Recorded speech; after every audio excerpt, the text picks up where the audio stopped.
Hey guys, welcome to the channel. As you see in the thumbnail, what if Issei got Muramasa as his Zanpakuto and marry Soi-Fon part 1. Before I start, please do support for more awesome content and subscribe my channel and like this video.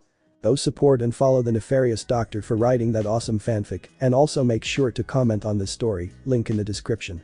Let's start this video. Karakura City. It is a great place to enjoy some quality time with your family and friends, go on a date, get a good education, and even check out some of the odd rumors in the city, since people say ghosts reside in the town. Now, normally, people wouldn't listen to these ridiculous rumors since they say they're just fairy tales, but what if someone could see the spirits? Who could see the monsters of the night? Well, that's where our story begins. Two individuals. One was blessed with power and could see spirits since the day he was born. In contrast, the other one chose to enter this strange but terrifying world. Karakura town. Issei. It's morning. You better be up or I'll drag your ass out of bed. A loud voice boomed into the area as a brown-haired boy groaned a bit as he looked at his alarm clock before seeing the time. 7:30 in the morning. I hate mornings.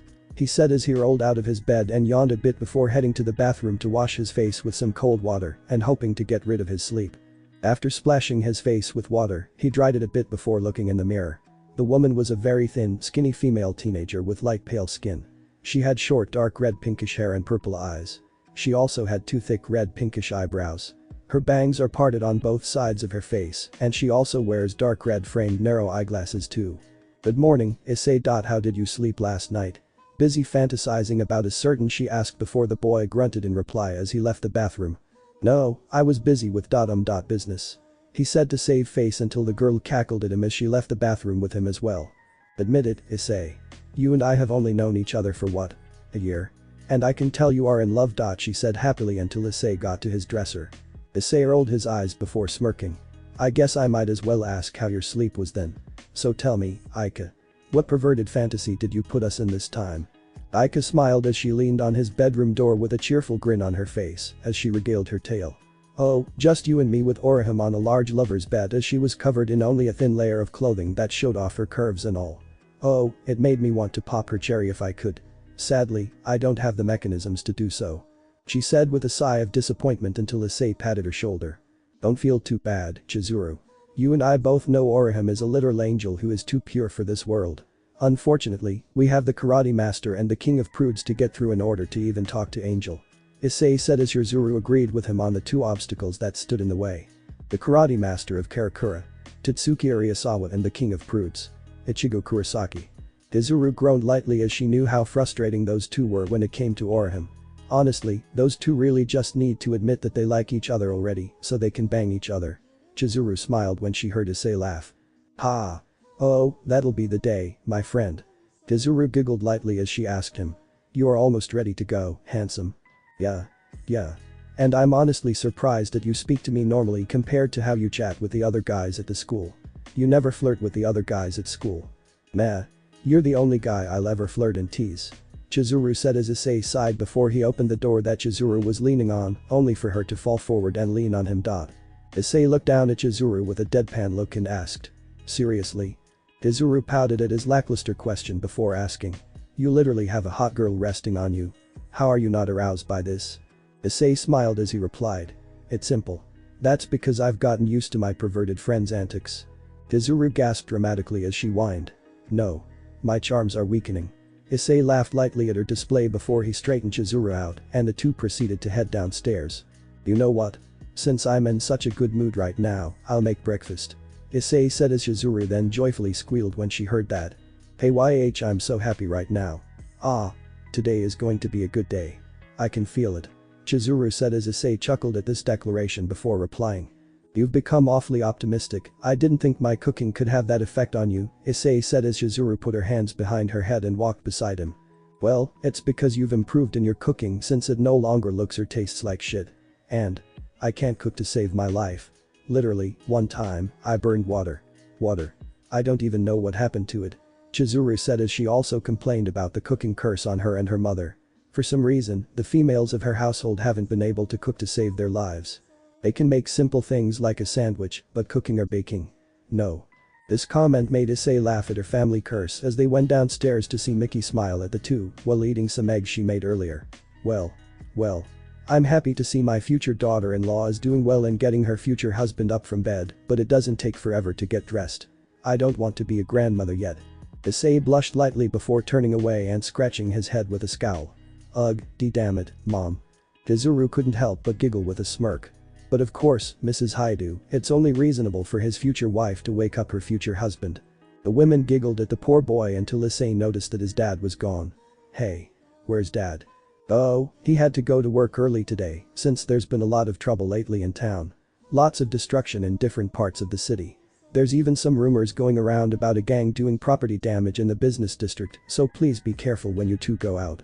Nikki said as she looked at the two kids who she loved with all her heart. Gotcha, Mom, Issei replied, but had an idea of what was causing all of the damage in the first place. Guess we'll have to go hunting again. You down for that, Muramasa? Issei asked in his head as he heard a chuckle for a response. I'm all for it. The web we placed around the town has been reacting to hollows appearing lately, but luckily, they're merely newborns rather than the more experienced ones. We should keep our guard up just in case. Muramasa said in reply as Issei mentally agreed with him. Now, normally, hearing a voice in one's head means you're going crazy, but not in Issei's case. He has a partner inside of his soul, which may sound strange, but it's the truth.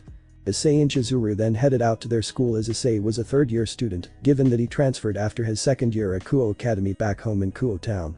Karakura High was a very good school. It was not as popular as Kuo Academy, but the students there were more tolerable, and the teachers were actually very nice to get along with. Issei took his classes more seriously since he wanted to make a fresh start at his new school, and he was able to find a group of friends that he liked to hang out with in his classroom. Hey, lovebirds. A voice called out as Chizuru and Issei groaned as they turned to see Candace Catnip, the Gyro of Karakura High, wave at the duo. Candace was a tall and well-endowed young woman with long, light green hair. She had blue eyes, prominent eyelashes, and thin, lightning bolt-shaped eyebrows.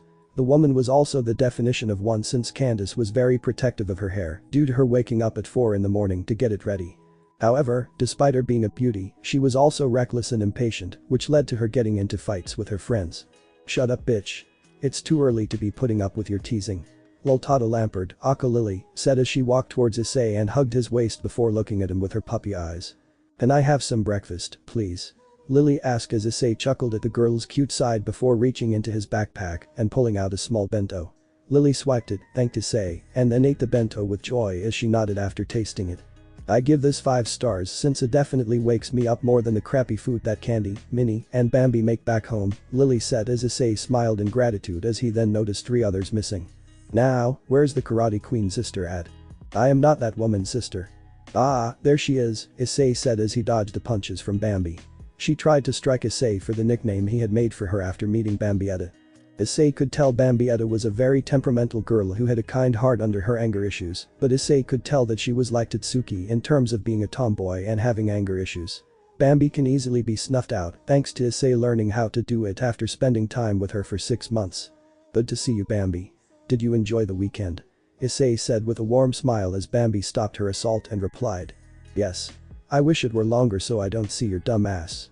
Bambi yelled as Issei chuckled at her before replying. But didn't you need my help because you failed that maths test and were jealous of Candace being a better student than you?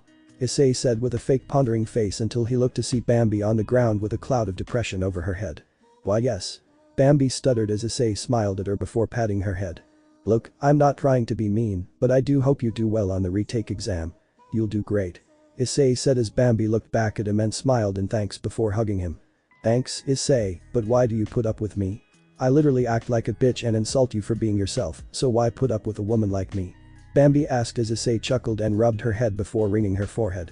Bambietta Basterbean. Issei said as Bambietta looked up before Issei continued. I know you may act like this bitchy persona, but I know the real you. You say you hate your friends, but you care about them. You hate being touched because of what happened to you, and I never wanted to make you uncomfortable. Others may see you as just a hot-headed and angry woman, but all I see is a young woman who's been through a lot and wants to feel loved and accepted by those she does love. That's why I put up with you because I see past your actions and see your real self. Bambietta was definitely not crying as she stuffed her face in his stomach, while Issei smiled down at her and rubbed her head, thanks to a sign from Bambi that it was okay for him to touch her. Panda smiled at this scene while Lily smirked at the two, since they could tell that Issei was the kind of person who liked to get to know a person first and didn't judge them based on appearance alone. I want a hug too. Menina's Macallan said as Issei gave her a bemused expression and hugged her after Bambi had let him go to give the pink-haired princess the hug she wanted from him. Be patient, Minnie, Issei said as he hugged her, making Menina's sigh in relief. She hugged Issei a bit too tight as Issei was rapidly patting her back. Minnie going dark, Issei stuttered until a black-haired blur squeezed between them. Issei breathed air into his lungs again before looking down at the last member of the group. Hey Gigi. How's my horror fanatic doing today? Issei asked as he knew Giselle was a strange girl, but an interesting one at that, since he could tell the girl was a bit sadistic about blood and such, but a smack to the back of her head brought the psychopath back to reality. Oh, I'm doing good. Can I have some of your blood? Gigi asked with dopey eyes before Issei smacked the back of her head like in a cop show he watched. Ow. Enough of the vampire movies before I smack your ass. Oh. Can we include Candy or Minnie? Gigi asked, excited about it, before Issei pinched her cheeks. Enough, Gigi. Okay. I'm sorry. Please let go. Gigi shouted as Issei let her go before the horror fanatic climbed on his back and snuggled into him as Issei continued walking with the girls of his group. It surprises me that Gigi doesn't really bother you. Why is that? Candace asked as Issei replied. Well, Gigi isn't as scary or annoying as you made her out to be. Sure, she's a horror fanatic, but Gigi is a good person. I think. Issei said as Giselle giggled before sniffing his hair as she spoke to him. If you were a zombie, I'd totally date you. Oh, that's mean. And after we spent so much time together, you masochist. Issei said as Gigi ed and replied with red cheeks. Would you really spank me until my ass is red as an apple? And the moment is gone, Issei said as the other girls laughed at Gigi's pout before the group walked past the entrance of Karakura High. Hey Issei. I see your group found you this morning. Ichigo Kurosaki said as Issei chuckled back at the orange-haired teen group. Heh. Your group is here, too. The Princess Orihime. Issei said as Orihime blushed at the nickname. The Virgin Karate Queen and the gentle giant Chad, Issei said as Chad was holding back Tatsuki from punching Issei's face. Say that to my face. I dare you. Tatsuki yelled as Issei smirked smugly at her before Gigi beat him to the punch by flipping her off. You bitch. Giselle said with a smug grin as Tatsuki tried even harder to get free from Chad. The giant held her back from destroying Giselle before Issei scolded her. Giselle. We do not use that language at school. Issei said before whispering to her. Even though she is a virgin and bitch. Boy. I heard that. You. Sorry, but I'm not into incest, Giselle said as Tatsuki yelled back. Who said we're related? Hey, you walked into that one yourself, Giselle said as she stuck her tongue at Tatsuki, who was about to unleash hell upon her until the bell rang. The two groups then departed as Issei, Candace, Menina's, Giselle, Bambietta, and Litlado headed to their classroom, while Chizuru headed to her classroom with Ichigo and Co. Take good care of him, and be sure to return him in one piece. Chizuru called out as Issei yelled back. Hey. I'm not a trading card. Rude. Issei said as Chizuru giggled in response before the five girls sat at their desks. Issei was in the middle, Candace behind him, Menina's to his left, Giselle to his right, Bambietta in the middle, and Litlado behind Candace. This morning was the routine for the morning session, and now it was time for school to begin. Karakura Cemetery. So, does the deal satisfy you, Grand Fisher? A tall man asked as the massive hollow grinned a sinister smile and nodded. Of course. Just as long as you deal with that web that's around the town. My minions have been getting killed by those strings for months now, and it's really irritating me. Grand Fish said as the man chuckled and replied. Of course. My boss sent one of our members with a few hollows that you gave us to deal with the boy. The man said as Grand Fisher then nodded and left the man alone. The man then pulled out a phone and tapped a number before calling his accomplice. After hearing the phone ring for a few seconds, it was answered. Yukio. Are you and Jackie in the position of the target home? The man asked as he heard a response from Yukio. Yep. Jackie and I are just waiting for the kid to come alone before Jackie brings him to me, but are you sure this kid is going to be dangerous? He doesn't look that strong. Yukio said as the man looked at the file he had in his hand before replying to him. Yes. From what Gingo told me about his observations. The boy is stronger thanks to the sword that he bonded with a year ago. The man said as Yukio nodded and ended the call. He and Jackie were in position, waiting for their target. Unfortunately, they're in for a rude surprise when they face Issei Haidu. Two people near my home. Issei said in his mind as he felt two presences at his house before he closed his eyes and focused on the string, reacting to the presence at his home. I feel it.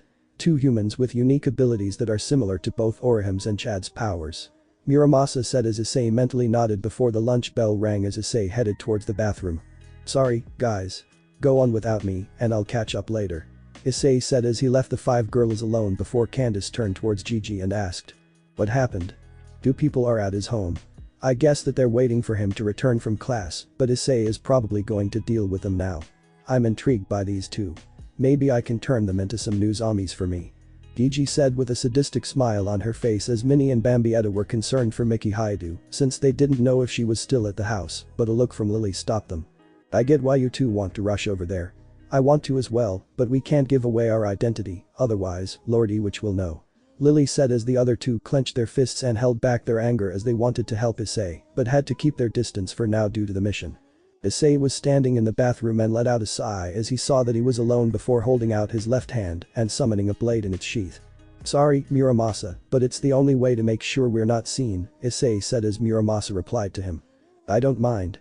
Plus, this is a good chance for us to use that technique we've been working on after that show we watched with the flaming-haired girl.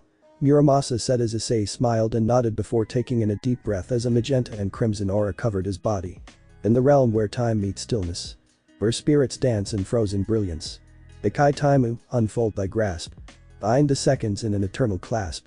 By the essence of the spiritual tide. Grant movement to those it does guide. Suspended in a celestial ballet. Ikai Taimu, come forth, I say. Issei's eyes opened as he said the name of the technique. Temporal Sanctum Ikai Taimu, LB, Ethereal Temporal Realm, Issei said as the strings around the city reacted to the spell as the Femriders, Yukio, and Jackie were shocked by the sudden release of power until a sphere formed around the whole city as Issei then looked to see that the technique was working. Excellent. Let's go see who wants to gang up on me. Issei said as he left the bathroom and leaped from the school towards his home with Muramasa at his waist, ready for battle. I can still feel the 2 at your home. They're shocked by the seal, but seem to be unaffected by it. I suggest we take a safe approach and take them by surprise. Muramasa said as Issei nodded in response. Agreed. We don't know who the intruders are or why they wish to attack my home, but I'll get answers from them one way or another. Plus, this is more fun than just fighting hollows on the regular. Issei said to Muramasa as the duo made it to the house to see Yukio trying to analyze their surroundings, while Jackie seemed to be ready for battle. Issei used his web to weave around his house and stayed hidden before seeing that Yukio seemed to be focused on the device in his hands, which was able to help Issei come up with a plan of action. Issei then unsheathed Muramasa as he whispered into the air. Awaken, Muramasa, Issei said as the blade resonated and became claws that had strings attached to them. Before Issei felt connected to the web, he weaved with help from Muramasa before lifting his left pointer finger, causing a string to shoot from the web and striking the Game Boy. Causing Yukio to lose it from his hands before multiple strings grabbed his hands and pulled him away as Jackie tried to pull him back. Still, the strings were too strong and she lost Yukio, who was pulled away thanks to the strings and into the shadows. Who's there? Show yourself. Jackie yelled as she got ready to fight until a laugh broke the silence and a voice called out to her. Yoo-hoo. Jackie quickly turned around to see Issei standing on some strings as he grinned at her. Why, hello there. My name is Issei Haidu. Now, would you be so kind as to tell me who you are and why you are at my house? Jackie didn't reply as she was about to run away until she felt something catch her right leg and pull her towards Issei before she tried to strike Issei with her left leg, but it merely went past him. What? Jackie said as she landed on the ground and looked to see that the Issei she struck had become a string. An illusion.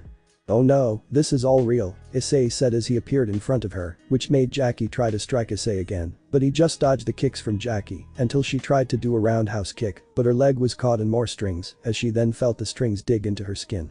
Stop hiding behind your tricks and fight me. Jackie yelled as she tried to get free from the strings until she saw the Issei in front of her smile. He then exploded into multiple strings that wrapped around her arms and tied her up, preventing her from moving. Jackie struggled to escape the cocoon she was trapped in until she saw another Issei appear before her. Why, hello there. Now, may you grant me the name of the woman who tried to attack me? Your friend wasn't very talkative and yelled at me after I destroyed his Game Boy. Issei said as he moved his right hand to reveal a defeated Yukio, who had lost his legs and arms, much to the shock of the Fullbringer. Issei didn't care as he then kept talking to her. You see, I don't mind when people are trying to kill me, but when you are near my family or my friends, then I get protective of them. I could see your soul thanks to Soul String Insight. Issei said as he lifted his ring finger on his right hand to reveal a string connected to both Jackie and Yukio.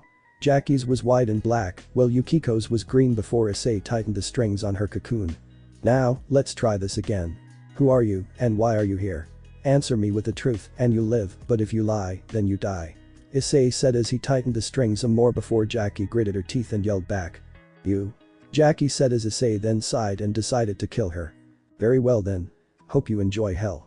Issei said as he weaved the strings in his hands a bit. The strings around them all moved as they began to take shape and form. Jackie was scared since she didn't know what was to come until Issei smiled as he finished weaving whatever he was making in his hands. Hope you like the crimson embrace, Issei said as Muramasa appeared behind Issei. The two moved together to bring Jackie, who was trying to get away from the torture device, into the Iron Maiden. Still, it was in vain as Issei and Muramasa pulled Jackie into the Iron Maiden and closed it before it exploded in a crimson light.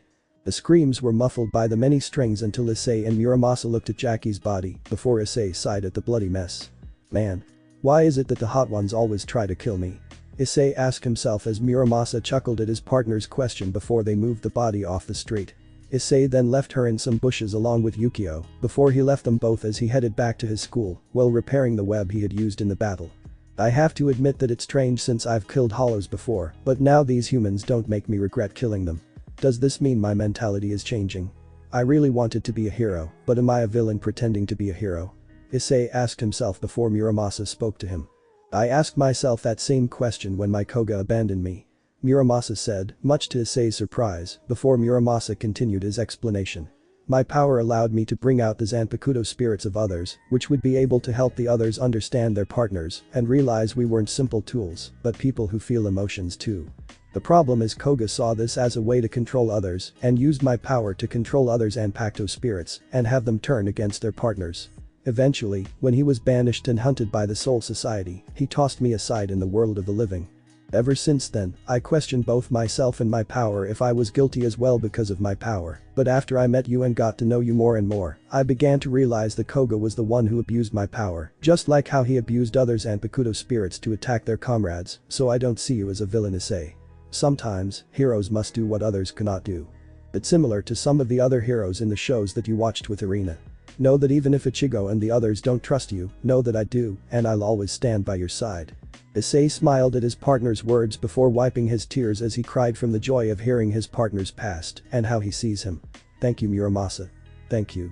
You really are the best partner a guy like me can ask for.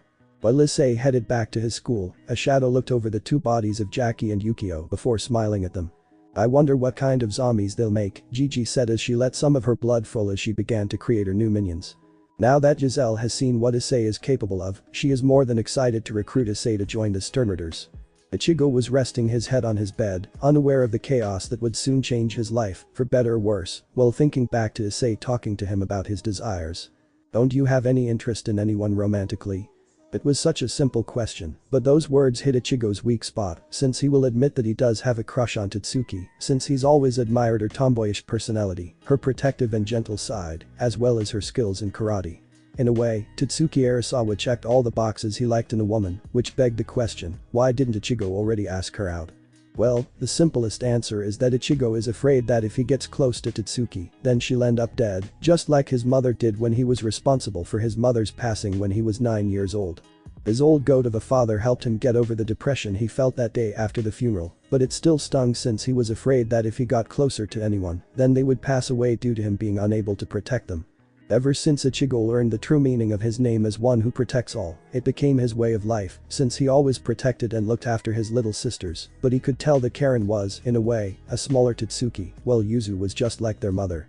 However, when Ichigo met Issei when he moved into their neighborhood, he was surprised to see Issei wear his heart on his sleeve and enjoyed helping him be more social. Heh. I still remember when my sisters met Issei for the first time. Yuzu was happy to meet the new neighbors, while Karen looked like she was in love at first sight. Ichigo said with a chuckle at the end as he recalled seeing Karen hang out with Issei whenever he was either at their home or his home, which resulted in Issei being a soccer assistant coach for her soccer team. It was around the time Issei arrived in Karakura town.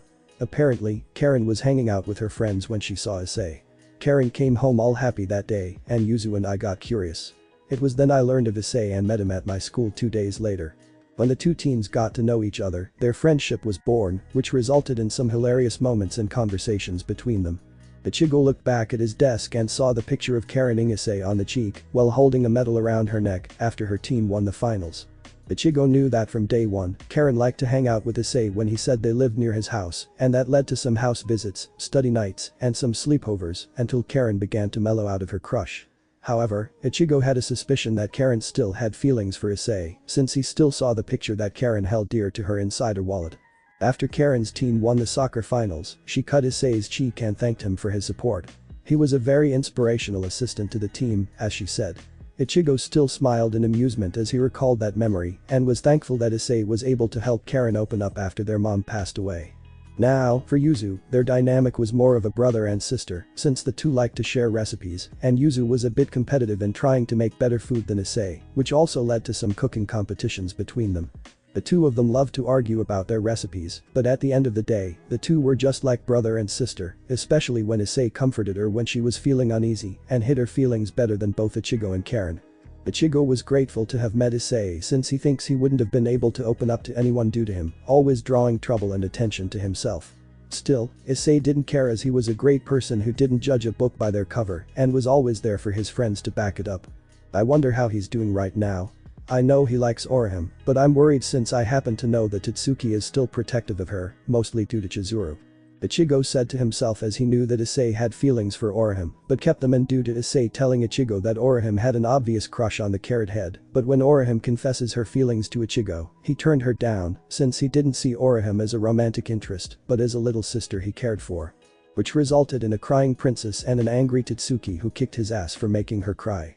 Issei was there, as well as Tatsuki, to cheer her up. Still, to the karate master's surprise, Issei didn't try to confess his feelings for Orihime, and that's due to the fact that Issei knew about Orihime's feelings and wanted to help her heal from the pain of her rejection. This event made Tatsuki respect Issei a bit, but not enough to let him date Orihime, so she was still protective of the princess of their social circle. I wonder how he's doing right now. Ichigo said aloud as he pulled out his phone and called Issei. The phone rang for a bit until the other side was picked up. Huh? Oh, hey Ichigo. What's happening? Issei asked as Ichigo sat up in his bed and replied. Not much. Just reminiscing about when you moved to Karakura town and how you changed so many lives around you. Ichigo said as Issei replied. Aw. I'm flattered, but I'm afraid I can't return your feelings, Ichigo. I like chicks, not dicks. Will you stop that already? I am not gay. Hey, I'm no jerk who discriminates against that way. I support the rainbow, but you can't blame me for thinking that since you hang out with guys more than girls. You seem interested in something other than dating anyone. Also, you literally rejected one of the hottest women in the school. How do you expect others to respond to that? Ichigo wanted to reply, but as he thought about the reasons people think, he swung the other way before sighing to himself. Okay, you got a point, but that doesn't mean I don't like women. I don't know how to, well, confess to them. What's stopping you from asking out your wife? Tatsuki isn't my wife. Oh, please. I happen to know you have a thing for strong women, since you liked it when she kicked your ass. No comment. Well, I better go. Some lady from school is tailing me. My guess is it's one of the women defenders who are trying to purge me. Issei said as he rolled his eyes, sensing the woman near him, trying to. Hey, don't go too hard on them. Aw. It's so sweet to hear that from you, but don't let your wife hear you say that. Oh you. Love you too. Bye. Issei said before ending the call. Ichigo then grumbled about his friend's teasing until he sighed as he went to sleep, not knowing that his life was going to change that night. Sternritter's home. Bambietta was keeping an eye on the path that Issei would take to go back home, but he hadn't reached his home yet until she sighed for what felt like the 50th time. It's been over an hour and he still hasn't come home yet. I'm worried about him. Bambietta said as she couldn't help but be worried about Issei, since he was really kind and friendly to her and the other girls. Hey, don't worry so much Bambi. Issei can take care of himself. I mean, he killed those two Fullbringers that were staking out his home before they even knew what hit them. Heck, I wouldn't be surprised if he's one of the most dangerous people here in Karakura town, since I can feel it. The web he has wrapped around the whole town. Candace said as she and Bambietta looked at the sky. They could see the faint outlines of the deadly web that was woven all around the town and its outskirts. The Quincy were able to detect said web and were able to hide their powers from Issei, but they had the feeling he could see their spiritual presence when he interacted with them. Each of the girls enjoyed their time with Issei, and the teenager enjoyed spending time with all 5 of them as well, since he helped each of them in different ways. Bambietta smiled as she recalled meeting Issei and was amused by Issei's enthusiasm to be her friend and help her when she was struggling in school. Still, one couldn't blame her since, in Quincy training, they didn't exactly teach you maths and science in the classes that didn't involve killing, destroying soul reapers, and more. Candace chuckled to herself as she permitted Issei to touch her hair, and surprisingly, the teenager they were spying on was gentle and loving to her hair. Issei knew that Candace truly cared about her beauty and style, so when he asked Candace for advice on fashion, Jairo Quincy quickly dragged Issei to the nearest clothing store. He helped him pick out some clothes that were amazing, but also a fair price. The two, however, were taken out of their flashbacks as they felt a massive burst of spiritual energy from the town and saw that it was near Issei's home. However, they saw it was a large humanoid hollow with a fish-like mask and a dorsal fin on his back. His shoulders and arms are plated with what appears to be part of his mask, and his body is covered with dark gray stripes, resembling the scales of a fish. "We have to." Bambi said as Candace placed a hand on her shoulder. "No. No. We have our orders. We can't give away our secret." But Issei can take care of himself. Issei has been doing this for a whole year now and hasn't had trouble since then. However, if he's in danger of being killed, then we'll step in, but not when he's got a good handle on the situation.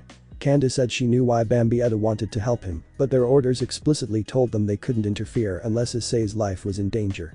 Bambi growled as she nodded before looking at Issei, who was dealing with the hollow quite well, since this was the first time she had actually seen Issei fight with his powers. "Please be safe, Issei.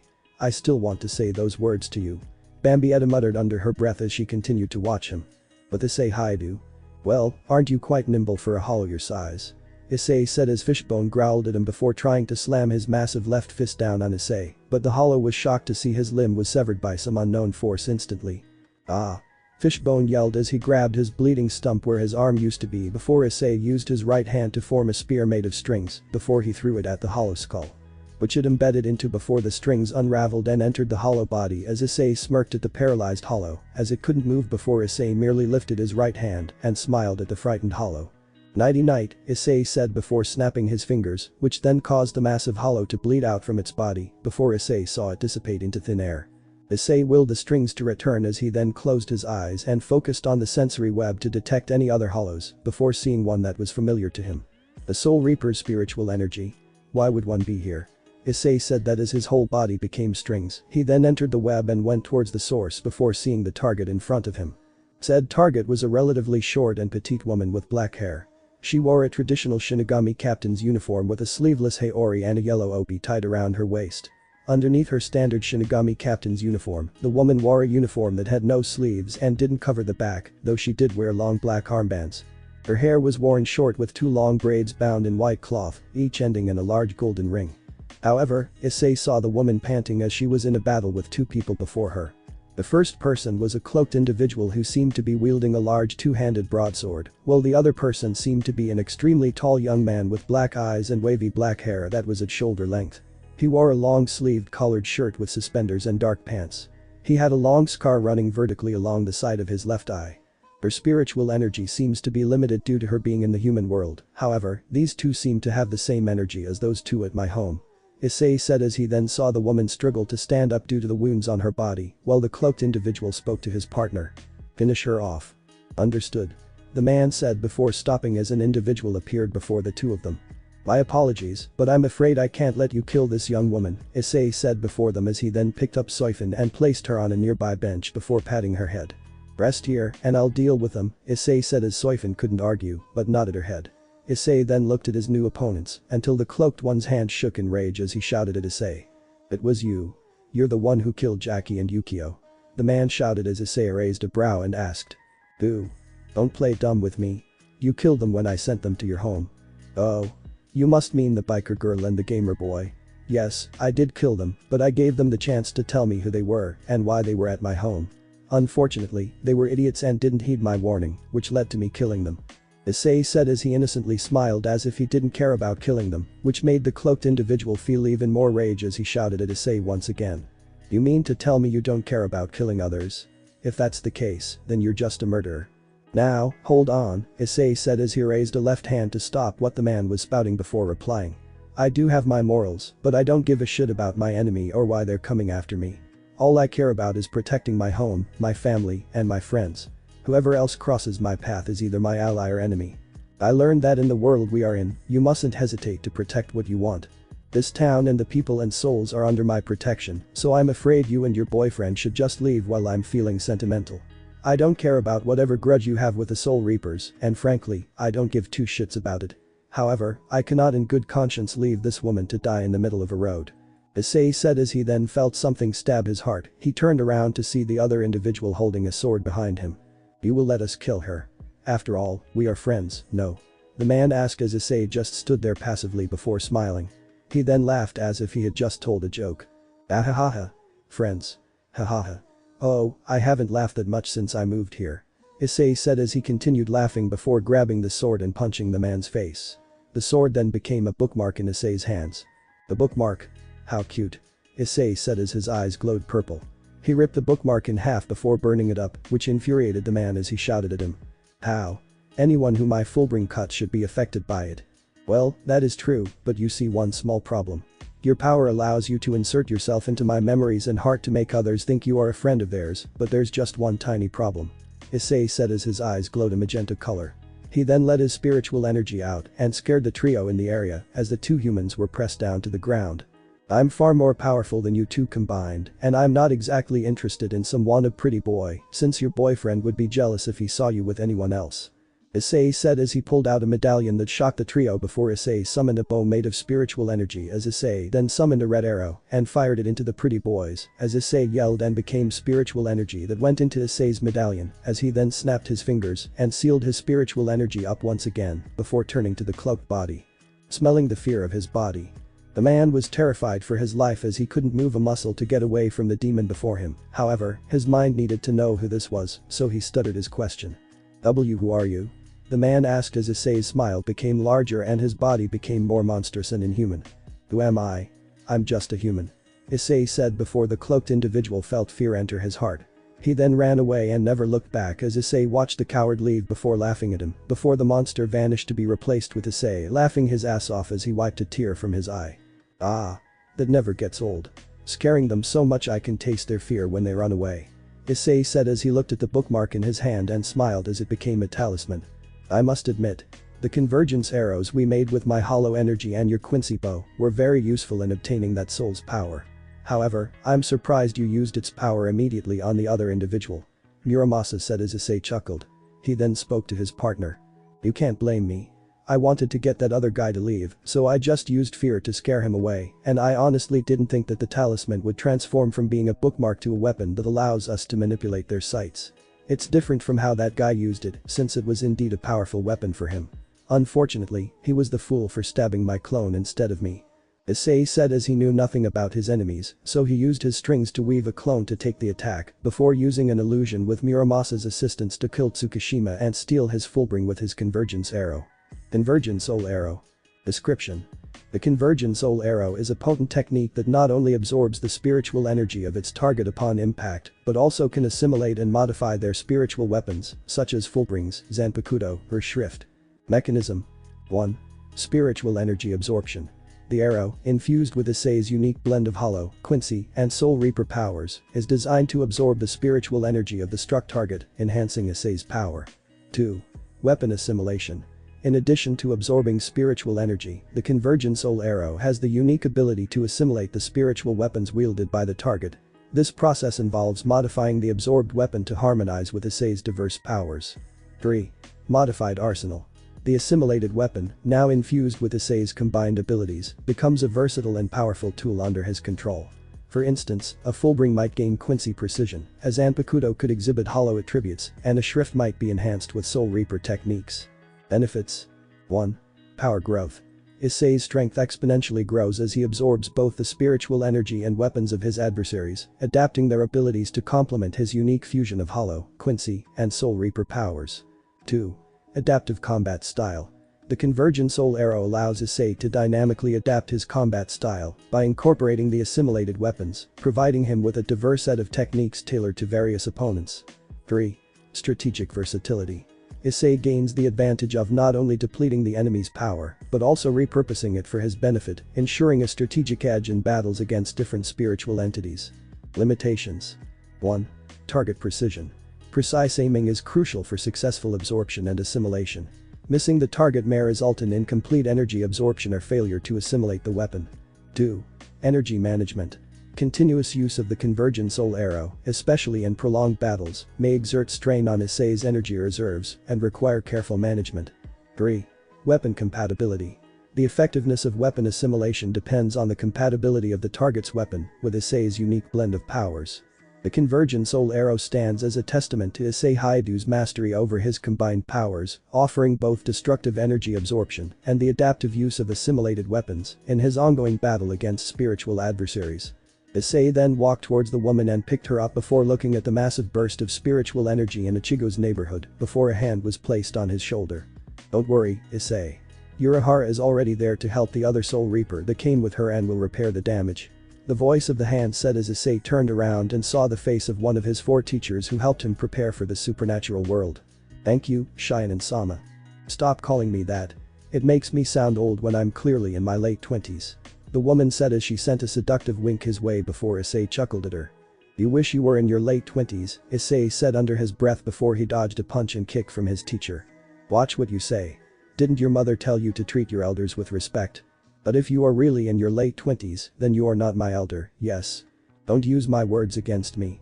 I understand, Cougar-sama. I am not a cougar. Yes, you are. No, I'm not. Yes, you are. No, I'm not. Yes, you are. No, I'm not. Yes, you are. Yes, I am. See, I knew you'd admit it, Issei said with a toothy grin as his teacher fell right for his trap. Damn it. Let's go and bring her with you. Shinen said to the woman in Issei's arms as he nodded. Of course. Lead the way, Shinen-sama. Issei said as the two left the area with Issei, hoping he could help his friend Bo that he'd entered a much larger world than the one they lived in. The next day. Ichigo was in his homeroom and couldn't help but recall yesterday night when that monster attacked him and his family, as well as that Rukia girl who saved him from being killed by it. Ichigo wished to thank her, but he didn't see her this morning until he saw his teacher walk into the classroom, much to his shock. Good morning everyone. I want to introduce you to our new student. Please give a warm welcome to Rukia Kuchiki. The teacher said as Ichigo was shocked to see her again in a school uniform before Rukia sat next to Ichigo and greeted him. Why, hello there. I hope you can help me get to know the inner workings of the school. Let's be friends. Rukia said in a cheery tone, which was different from the message in her palm. Tell anyone that you know me and you are dead. Okay? Ichigo went along with it, but he wasn't the only one, as Issei was also shocked to see the woman that he helped in front of his classroom. Please welcome Shaolin-Fon. The teacher said as Shaolin sat next to Issei in a corner spot before whispering a warning in Issei's ear. Tell anyone you know me, and I'll kill you in your sleep. Got it? Issei merely smiled as he looked at her with closed eyes. Let's be friends, Shao-chan. Shaolin felt a tick mark appear on her head as she blushed at the nickname Issei gave her before she sat back at her desk while Issei was looking forward to this new student. This is going to be entertaining, truly. Don't you think so, Muramasa? Issei asked his partner as Muramasa appeared behind him with a sinister smile as he sent a string into her soul to learn more about her. Oh yes. This is really going to be entertaining. Thus, a new day begins with more entertainment and possibly chaotic fun for all. Ichigo was glad that the lunch bell had rung since he was having a stressful day because Rukia was a new student. She dragged him to the rooftop where she proceeded to speak to him. I'm sorry for the threat, but I needed to speak to you without an audience, Rukia said, appearing calm about the situation. I don't understand. After last night, you should have been able to return to the Soul Society, right? Ichigo asked as a laugh was heard on the roof. You would think that, but unfortunately, there's been a slight change in plans due to you, Ichigo. The voice of laughter said as the two looked around in surprise to know there was a third party before the voice called out to them once again. Up here. The voice said as Ichigo and Rukia looked at the exit on top of the school. Issei Haidu stood there with a massive grin on his face, looking down at the two of them. There's no way he could have hidden from me without using some technique. Who is this guy? Rukia wondered before Ichigo looked surprised to see that Issei had been there the whole time. What do you mean by a change in plans?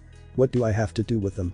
Ichigo asked as Issei chuckled as if he was a troll or villain in a game before he leaped onto the roof and smiled at them with a toothy grin. Why, that's simple. You see, Ichigo. Issei said as he pointed at his friend before continuing. You are human, but you are a unique and special case, since you have all of the spiritual energy of that girl inside of you, making you the new Soul Reaper. Ichigo was shocked as he processed his friend's words, and then Issei continued speaking to him, as if he knew what was happening.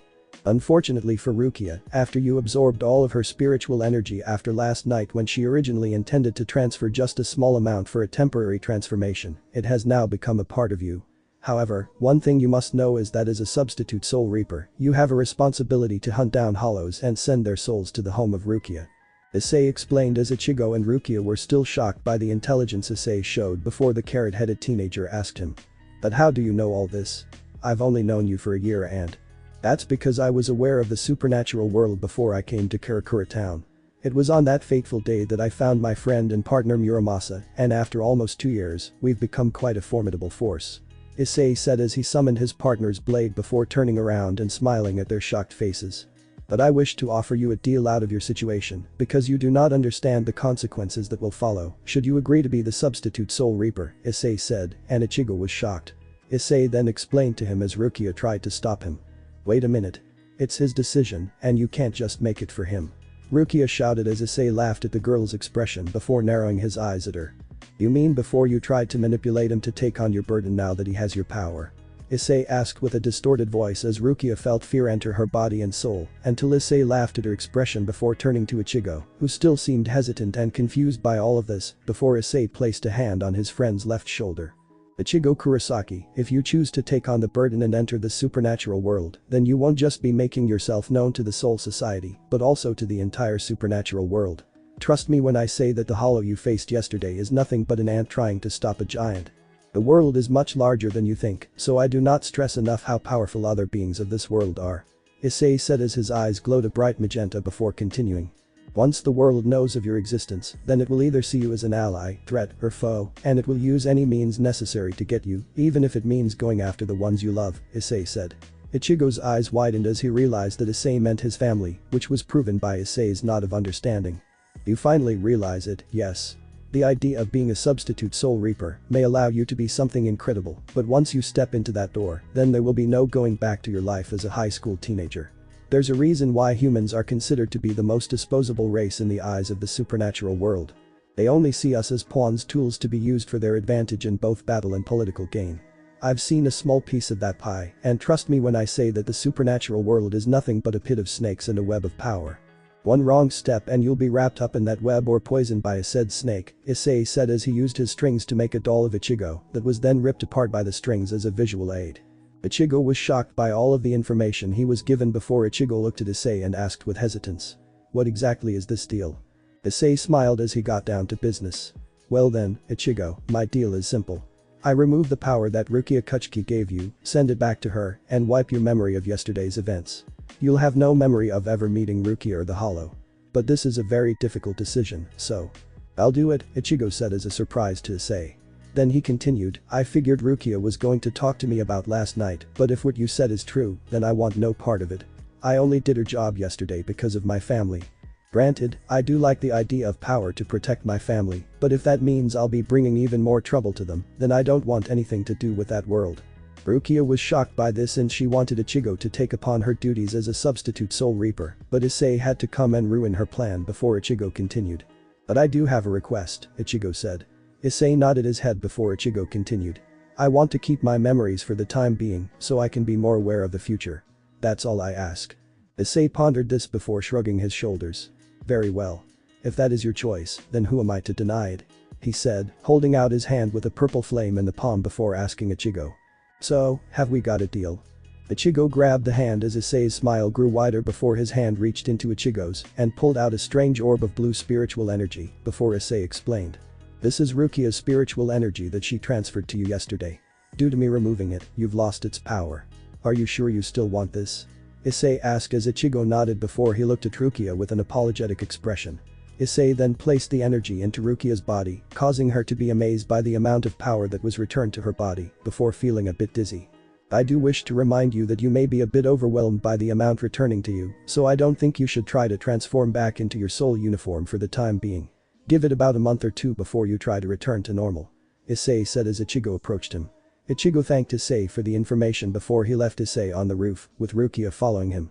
Issei smiled as he listened and heard them leave the rooftop before Issei spun his left hand in a circle to weave a perfect clone of himself.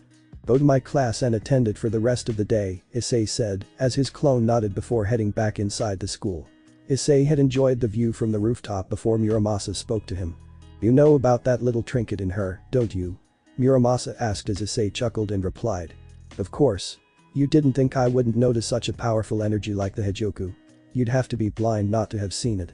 Before Muramasa asked, Issei recalled seeing such a powerful force inside the Gigi that Rukia was wearing. So why not take it out of her? Because what's the point in removing it when Kisuke planned on using her body as a shell to hide it from the enemy he spoke about? And what will you do now? That's simple, Issei said as his eyes darkened with malice and his grin turned into a wide smile that threatened to strike fear into his enemies.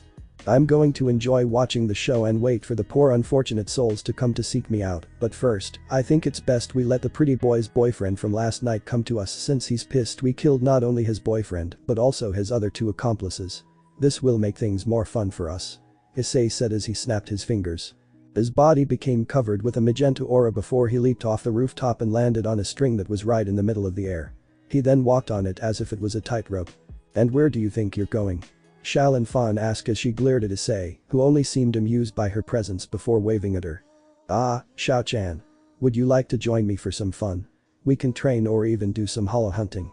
It makes no difference to me since I love to watch the souls and people of the town, since it intrigued me about their lives and whether they truly deserve damnation or not. Just like those poor saps I killed yesterday. Ahahaha. Issei laughed as Xiao narrowed her eyes at Issei before recalling last night. Flashback. After a long fight with her former mentor, Soi-Fon panted heavily as she lay on the training grounds. She saw Yuchi sit next to her before speaking to her. Soi-Fon, could you do me a favor? I need you to watch over Issei for me at his school. Yuchi said as Soi-Fon was shocked by this favor before sitting up and speaking to her. Issei? The boy who brought me here after he killed that one Fullbringer and scared off the other one? Soi-Fon asked as she recognized the man she had clashed with yesterday. It had been a terrifying experience, as she had seen what a human was capable of doing before seeing his Zanpakuto appear in the boy's hands. Yes. I was hoping you could watch over him since he is a good kid, but need someone to watch his back since he's used to flying solo and doing things on his own. Issei is a tough fighter when you battle him, but trust me when I say that you do not want to underestimate him.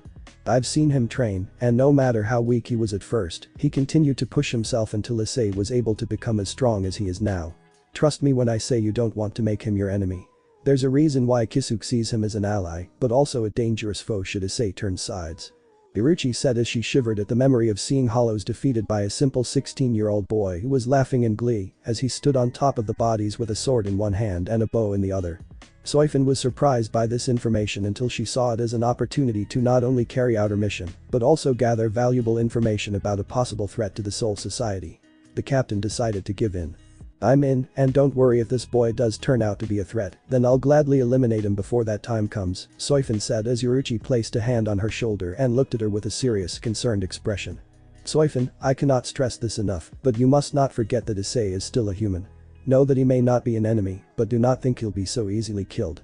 Yuchi said as she lifted her shirt to show a massive scar that went from her left shoulder to her stomach. This scar was made by Issei just last year. Trust me when I say he is not someone who is to be taken lightly. If you see him as a threat, then he will treat you as one. Yuchi said as Soi-Fon placed a hand on it. Before Yuchi put her shirt back on, Soi-Fon could tell it was still fresh. Besides, you might be able to see he is like you. A stubborn person who will do anything it takes to protect the ones they love. And flashback. She told me that, but from what I can tell, he seems to be a normal teenager despite his power yesterday. Soi-Fon said in her head as she followed Issei as he killed another hollow and sent the soul to the Soul Society. Oh, do not worry, Soi-Fon, I have no intentions to harm you, especially after your little chat with Yuchi yesterday evening, Issei said. Soi-Fon was shocked that Issei could see right through her despite her poker face, before Issei replied as if he heard her question. Simple. I heard you through the grapevine. Issei said as he then slid down from the air towards a bakery before entering it with a smile. Ah, if it isn't my favorite baker in Karakura town, Haruka Takugaman. How's my little bunny doing today? Issei asked as a little squeak altered him as a mop of hair appeared from behind the counter as. Soi-Fon was surprised to see a young, slender girl with magenta eyes and long hair of matching color tied into two pigtails, between which she wore a light-colored hat that had two extensions in the back, made to look like rabbit ears. A strand of hair hangs down the right side of her face, and she has a fringe over her forehead. She also wears a dark dress with white fabric over her with a dark ribbon just above it. She completed her outfit with a pair of thigh-length boots. I'm doing well now that my favorite customer is here, Haruka said as Issei smiled before she took his order and left to prepare it. Soi-Fon settled into the seat across from him before asking him. What's your angle? Who is this girl? Do you know who she is? Soi-Fon asked as if she were interrogating him. Issei merely smiled as he replied to the questions. My angle? Getting some delicious food from my favorite bakery and my favorite maid server, Haruka, or as I call her, my little bunny. Issei said as he took on a serious expression and nodded to her. And yes, I'm well aware of what and who she is. She's a Fullbringer who also works for the man who attacked you yesterday. Soi-Fon's eyes widened as she slammed her hands on the table before grabbing his shirt and yelling at him. You mean to tell me you knew what she was and who she worked for and you didn't do shit about it? Issei merely maintained his smile as he replied, of course. After all, she wasn't going after my family, friends, or the souls of Karakura town, so why should I bother her? Besides, Haruka is only following orders from her boss when she's not working here. Here's your usual, Haruka said as she placed a cup of coffee and a small salad in front of him before asking Soi-Fon, and can I get you anything? No. She'll take the special cat face ice cream. She's cranky because she has low blood sugar, Issei said, much to Soi-Fon's annoyance, as Haruka giggled at the comment. So, just like Bambi, huh? Oh, you know how she can be. Bambi is such a sweetheart that I can't help but tease her as you tease me when you try to get me to cop a feel when you accidentally trip. Issei said as Haruka smiled at him coyly before she went to get the dessert, while Soi-Fon's eyebrows twitched in annoyance at him. Who are you? Soi-Fon asked as Issei turned to her. He didn't reply, smiling at her before speaking to her. Who am I? I'm many things. A human who has unique abilities. A connoisseur in admiring beautiful women. And a specialist in reading people since one of the things I like about people are their emotions, desires, and the drive that they have to make their dreams a reality. Issei said as he then spread his arms wide as if he was regaling a story. Whenever I start to read a book or meet a new person, I wish to know what makes them tick. For you see, back in my old school, I wasn't eye candy to the girls, since 99% of the girls in my class preferred pretty boys or handsome bishounen from their manga. Which led to their disappointment when they saw they were nothing like their little fantasies. Issei said as he then continued. Unlike them, I prefer being myself since I am always passionate about what I desire, similar to how a writer pours their heart and soul into their books to share their story with the world. In a way, it's an example of my dream to have a harem one day. A harem of beautiful women to love and live alongside in the future, even if it's just a small one, I'd still be very happy with my life.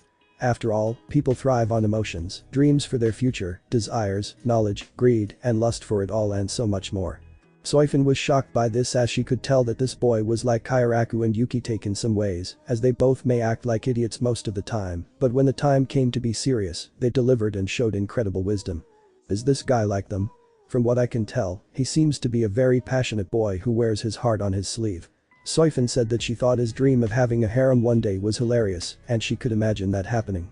That's a nice speech, as usual, Issei. I can totally see you as a leader if you're good at fighting. Haruka said as Issei laughed at the comment before replying to her. Be a leader? Oh, you jest, my little bunny.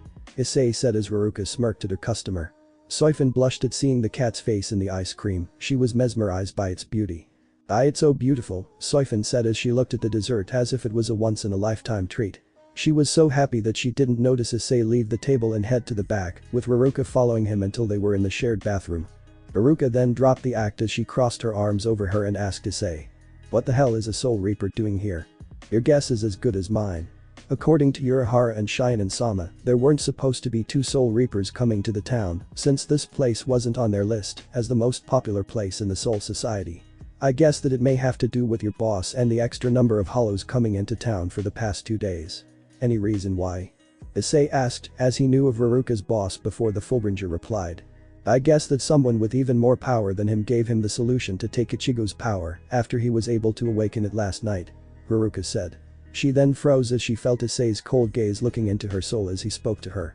If you or your friends even try to go near my friends and family, then I'll tear out your friends' souls and make sure you hear their screams as they beg for mercy before I kill them, Issei said as Haruka felt small and yet aroused in front of Issei as he gently cupped her left cheek and booped her nose before ing her forehead. I wouldn't want to harm you, my little bunny, so you'll tell me what's happening with your little group, yes? Issei asked. Haruka nodded and then she felt Issei's arms embrace her. My little bunny, I love you and care about your well-being, which is why I worry about you when you go to your little clubhouse. I already killed 3 of your colleagues and I don't want you to get in the middle of it, Issei said, and Haruka was glad that Issei cared about her well-being. I'm a big girl and can look after myself. I'll be fine, plus you really scared Ginjo since he pissed himself when he made it back to the Kyushin base.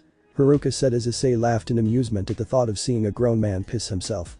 The two stayed there, hugging for a few more minutes until they left to see Soi-Fon struggling between eating the dessert and not eating it. She's an amusing one, Haruka said as Issei chuckled in response. Indeed, Issei said before heading back to Soi-Fon and sitting down across from her. Soi-Fon, I want to ask you a question. What is the reason you and that other Soul Reaper are here? Issei asked as Soi-Fon took a bite of her dessert before replying to him. Me and my partner are here too. Soi-Fon said before taking another bite, in joy at the taste of the cat's face. So good. Soi-Fon then swallowed her piece and continued. To investigate a rogue Fullbringer. Issei stayed quiet as he watched her enjoy her treat before asking her. And this Fullbringer, he goes by the name Go Ginjim, correct? That's the one. Soi-Fon said as she was about to take another bite until her hand froze as her brain registered the question. She then placed her spoon down before looking at Issei and asking. What do you know?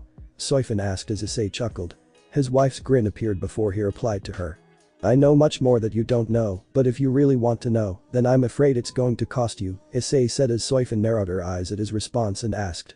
What is it? Soi-Fon asked as Issei smiled before placing his hands under his chin. I want Issei said as he leaned into Soi-Fon before finishing his sentence. You to be my roommate. Soi-Fon's mind was processing the condition before her brain finally turned on. And that's why we agreed to take you in, Shaolin, while you're staying in Karakura town. Isn't my son the best, Shaolin? Miki asked Soi-Fon while the Soul Reaper thanked Issei Haidu's mother. Oh, thank you Mrs. Haidu. I do hope it's not too much trouble that I'm imposing on your family home. Oh, it's no trouble at all. My son has his friends all the time, so in a way, you're already part of the family. And please call me Mom or Mrs. Haidu. Miss makes me sound old when I'm perfectly in my mid-30s. Miki said with pride, as Soi-Fon was amazed that the woman before her was younger than she looked. I honestly thought she was around in her late 20s, given how young she looks. She almost reminds me of Captain Unohana. Soi-Fon said in her mind as she took a sip of her water before. Thank you Mrs. Haidu. Soi-Fon said before she was subjected to a massive bear hug from the household's mother, which seemed to squeeze her harder than even a hollow's fist. Aw. Such manners. Miki began to gush at the idea of living together until Goro patted his son's back with a smile on his face. So, when did you two meet? And are you including her in your harem with Candace and the girls? We just met. Issei yelled back at him until they started to debate. He did not notice a girl looking at the scene and smiling, seeing Issei arguing with his father while the black-haired woman was chatting with Miki happily. I wish that was me in there instead of that bitch. Bambi said as she looked at the scene from a tree before feeling someone crawl up to her. So you're stalking Issei now? Giselle asked as Bambi also yelled before seeing it was the zombie. What are you doing here? Oh, Candace told me to come and get you since it's your turn for a bath. I can have Jackie watch Issei for you if you'd like. Giselle said as she pulled a leash for the Fullbringer, known as Jackie, to stumble forward.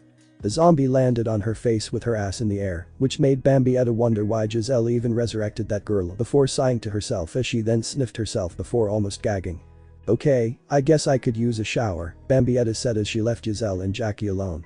Giselle hummed to herself while watching Issei before moving her eyes to her target. Man, I want to take a bite of his cute ass, Giselle said as Jackie as if she had been ignored before. Giselle giggled as she then smacked Jackie back into the ground before scolding her. Jackie. It's not time for zombie fun. Now be a good girl and stay quiet. Giselle said as Jackie while nodding her head before Giselle went back to her favorite activity besides watching horror movies, playing horror games, scaring people, and turning enemies into zombies. Spying on Issei and making notes on him when she can finally reveal who she is, take him to bed, and have sex with Issei. Meanwhile, Ichigo has been experiencing a dilemma. Since he no longer has the power that Rukia gifted him, he is unable to transform into his Soul Reaper uniform. Was it really worth it? Maybe I could have kept that power and still be able to protect everyone. Ichigo pondered as he also pondered how Issei knew so much about the supernatural world and how he knew about his Soul Reaper attire. Ichigo's thoughts were then interrupted by a message coming to his cell phone. Unknown number, hello Ichigo Kurosaki. Are you having a nice evening after your run-in with that hollow? Ichigo was shocked by the message and he wondered who this person was before texting back to them. Ichigo Kurosaki. Who are you?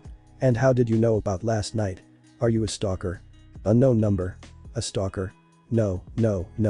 I'm a man who merely wished to offer you an opportunity to not only regain that power you denied, but also desire so you can protect your family and friends.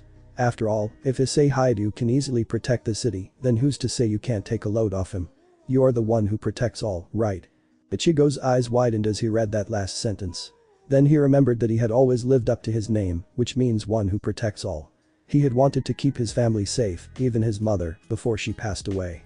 Ichigo then made a vow that he would protect and look after his family and watch his friends' backs if they ever got in trouble. Ichigo Kurosaki. Yes, but how would that even be possible? Unknown number. You leave that to me. Don't tell anyone and meet me at this location tomorrow. You have no school tomorrow, don't you?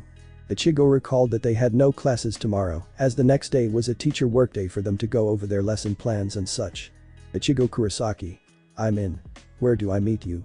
The next message he received was a simple black card with golden writing on it. Execution. And now he'll come to us, Ginjo said as he ended the message. Grand Fisher smiled a wide grin and laughed in amusement at what was to come. Excellent. And soon, when Ichigo Kurosaki unlocks his power, the two of us will have so much power that no one can stop us. The massive hollow said as he laughed in anticipation. Ginjo also was going to enjoy training the boy to awaken his powers before he stripped them away to kill a few thorns in his side. Soon Captain Yuki take. Soon, you'll know how it feels to be betrayed by someone you merely saw as a tool for your war. Thanks for watching this video. If you really enjoy this video, like, subscribe, and comment down below, and turn on that bell notification. Don't forget to support and follow the Nefarious Doctor for writing that awesome fanfic, and also make sure to comment on this story link in the description. See you in the next video. Goodbye.